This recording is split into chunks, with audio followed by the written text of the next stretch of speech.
Kemudian contoh yang lain, ikhwan, yaitu merusak hubungan di tengah kaum muslimin.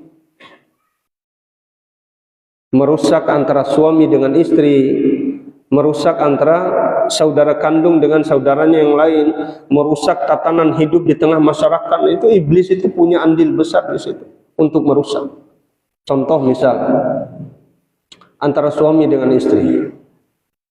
Rasulullah SAW bersabda yang artinya, sesungguhnya iblis itu meletakkan singgasananya itu di atas air. Kemudian iblis ini menyebarkan seluruh bala tentaranya. Siapa yang paling besar fitnahnya, maka dia yang paling dekat dengan iblis. Maka masing-masing daripada syaitan itu datang membawa fitnah kepada manusia. Ada orang yang sampai membunuh saudaranya, ini fitnah. Ada orang yang sampai tidak mengajak bicara tetangganya bertahun-tahun, ini fitnah. Tapi ada fitnah yang paling besar, yang mana apabila dilakukan oleh salah satu dari tentaranya iblis ini, dia akan memiliki kedudukan yang begitu dekat dengan iblis. Fitnah apa itu kira-kira, ikhwan? Fitnah talak, perceraian antara suami dengan istri. Dan masing-masing bala tentaranya ini lapor kepada iblis. Fa'altu kadza wa kadza. Maka iblis mengatakan, ma fa'alta syai'an. Kamu belum berbuat apa-apa. Padahal membunuh orang ini. Iblis mengatakan kamu belum berbuat apa-apa. Ya Allah. Sampai datang tentaranya iblis ini lapor. Tidaklah saya meninggalkan sepasang suami istri, melainkan mereka bercerai. Lalu iblis mengatakan, halumma ni'ma anta, sungguh kamu istimewa, zen. Ini bagus kamu. Maka didekatkan kepada iblis. Ini ikhwan, prestasi tertinggi iblis itu adalah menceraikan antara suami dengan istri. Itu yang harus kita paham. Makanya dalam Islam, kaitan dengan masalah talak ini, Rasulullah SAW bersabda, abghadul halal ilallahi at-talaq.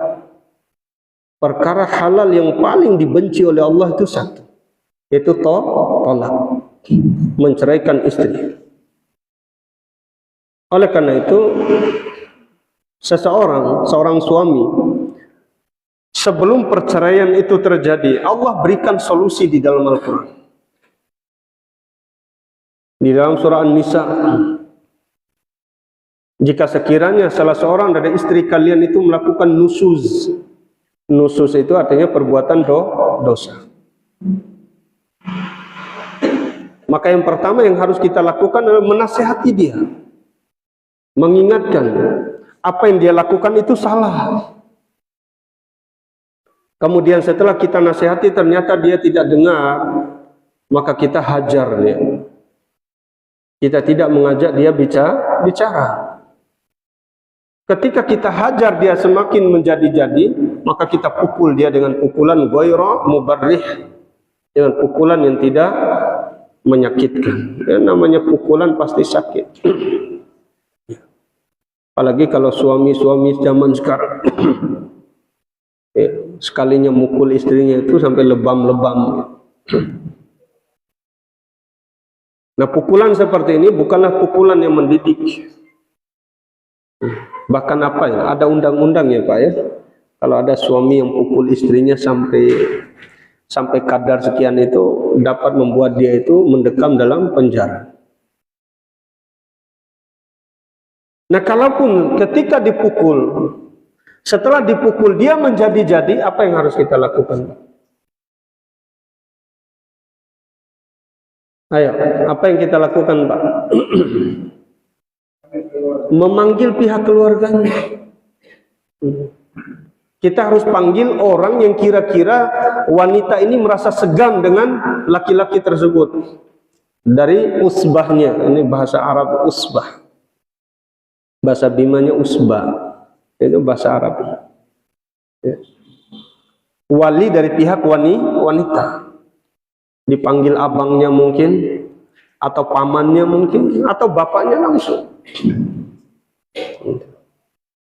Dipertemukan, dibicarakan baik-baik bagaimana nasib dia ini selanjutnya.